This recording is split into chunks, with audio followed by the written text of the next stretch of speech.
Hans, what will occur today, and how do you and the rest of Brussels get to Saturday evening? How we get to Saturday evening is an easy answer, and that's caffeine and a lot of it. The summit ended last night at 3 a.m. here, and they weren't even talking Greece. They stopped talking Greece in the middle of the evening because there simply wasn't any progress. What has to happen today is they have to merge these two documents. They have to take the Greece document, the Greece proposal, and what the creditors are offering, and try to meld them. It could be a cut and paste operation. It could be a back and forth.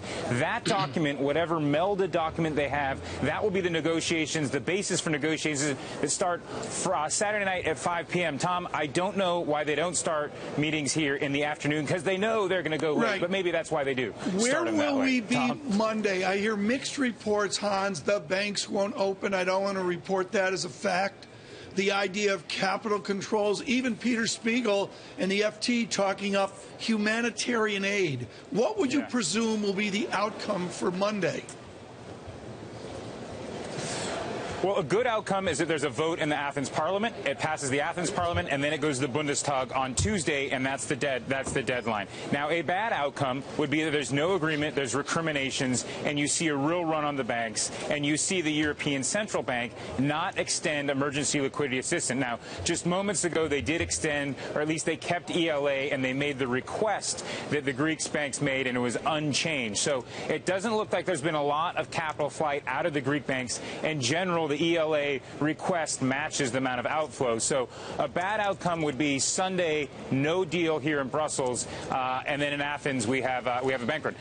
Even if you have an agreement here on Sunday, guys, it's no sure thing that it will pass the Parliament in Athens. That's one of the things we've been hearing about the meetings yesterday, was that Mr. Varoufakis is asking his colleagues, how do they think what they're proposing can pass a Syriza-led Parliament in Athens? And Brendan, we got our first dumb headline of the morning for Bloomberg Surveillance. Greece doesn't understand creditors' hardline. You know, we had a fun headline, too, Hans. I'm looking at the Telegraph right now. It says that Angela Merkel, Germany's chancellor, reportedly told Alexis Tsipras over dinner to shut up.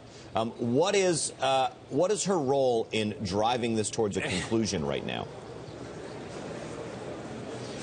I would not to disparage another news organization's reporting, but that doesn't quite seem with the Angela Merkel I know. What we know happened was that Mr. Tsipras tried to bring up Greece last night. That part is true. But Mr. Dijsselbloem, the Dutch finance minister, cut him off and said, no, we're here to give a progress report, but we're not going to open up negotiations here at this leaders summit. That needs to be done by the finance ministers. They've got to do numbers. They've got to run, they got to figure out primary budget surplus. They've got to make sure it all adds up. And the leaders didn't want to get caught up in that. So I would be suspect of that report, but who knows? Maybe she said it. I don't know. Well, less important than whether or not she said it is what she is doing to actually force a decision. Is she the one driving it forward to get something out of this weekend?